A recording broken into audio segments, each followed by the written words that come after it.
கல்ல பாருங்க.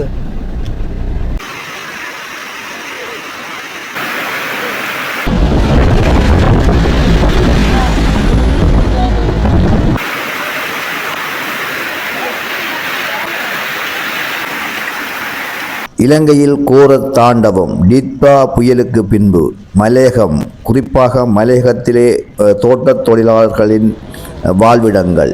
உண்மையிலேயே இலங்கையின் பொருளாதாரத்தின் முதுகெலும்பிலும் ஒன்றாக இதுவும் கருதப்படுகின்றது. தேயிலை தோட்டம் என்பது இன்றியமையாத ஒரு பொருளாதார உயர்வாக இருக்கின்றது. இந்த வகையிலே மலையகத்திலே கடந்த மாதம் ஏற்பட்ட டிட்பா புயல் காரணமாக பல வீடுகள், பல மக்கள் இலங்கையின் பொருளாதாரத்தையே வீழ்த்தி இருக்கின்றது.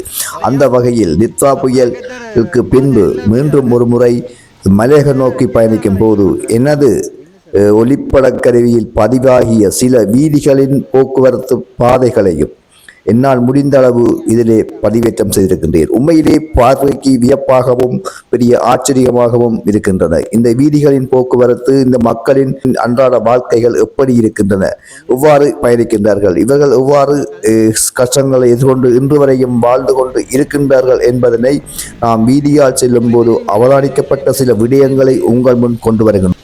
இலங்கையிலே இதுவரை காலமும் நடக்காத ஒரு இயற்கை அனர்த்த பேரழிவின் எச்சங்கள் என்றுதான் கூற வேண்டும்.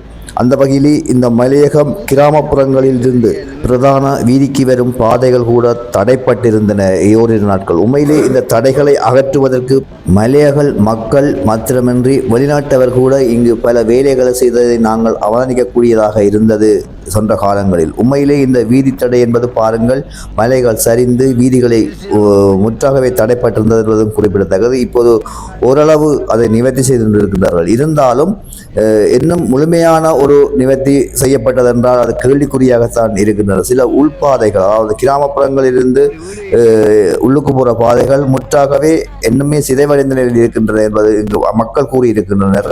அந்த இடத்துக்கு போக முடியாது என்றும் சில மக்கள் கூறியிருக்கிறார். உண்மையில் எங்களால் போக முடியவில்லை, நேரங்காணாமல் போயிட்டது. உண்மையிலே இவ்வாறான கட்டத்தில் மக்கள் வாழ்ந்து கொண்டிருக்கிறார்கள். மீண்டும் மலையகத்தில் என்றால் அது ஒரு கேள்விக்குறியான விடயமாகத்தான் இருக்கின்றது.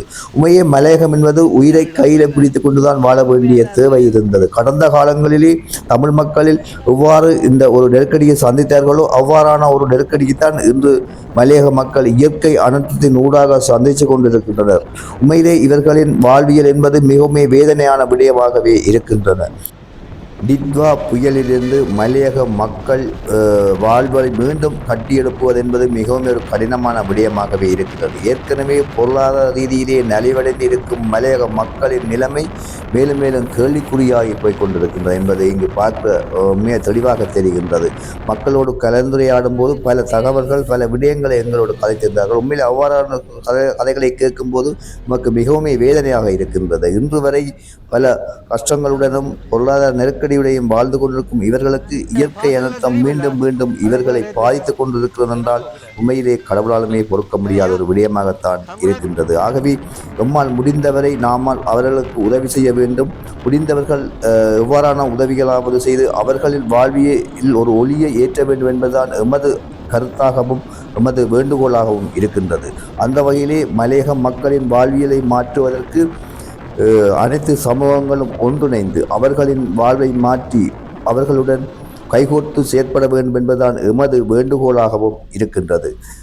உண்மையிலே இந்த வீதியால் வரும்போது எனது கமராவில் பதியப்பட்ட சில காட்சிகளைத்தான் நீங்கள் இது பார்த்து கொண்டு இருக்கின்றீர்கள். உண்மையிலே அக்கிராமத்துக்குள் இறங்கி மக்களுடன் உரையாடி அவர்களின் நிலைப்பாடு நேரடியாக அறிவது என்பது மிகவும் முக்கியமான விடயமாக இருக்கின்றது. இருந்தபோதிலும் அவ்வாறான தேவைகள் அனைவருக்கு பொறுப்பு வாய்ந்த சமூக பற்றாளர்களுக்கு நிறையவே இருக்கின்றன. முடிந்தால் அவ்விடத்துக்கு சென்று அவர்களின் நிலைப்பாட்டை நீங்கள் பார்த்து கொள்ளலாம். இருந்தபோதுமே நான் முடிந்த அளவு நான் அவர்களின் நிலைப்பாட்டை அறிந்திருக்கின்றேன். முதலாவது காணொலியாக நான் இந்த வீதியோரங்களை காட்டுகிறேன், பாருங்கள் எப்படி இருக்கிறது. இன்றும் புனரமைப்பு நடந்து கொண்டிருக்கின்றது.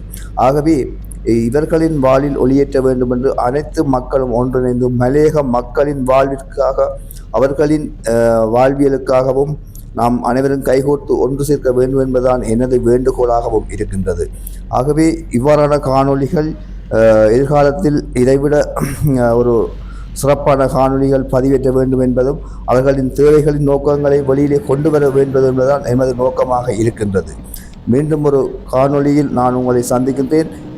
அதுவரைக்கும் உங்களிடமிருந்து விடைபெறுவது BS சுதா. வாழும்போதே அனைவரையும் வாழ வைத்து நாமும் வாழுவோம்.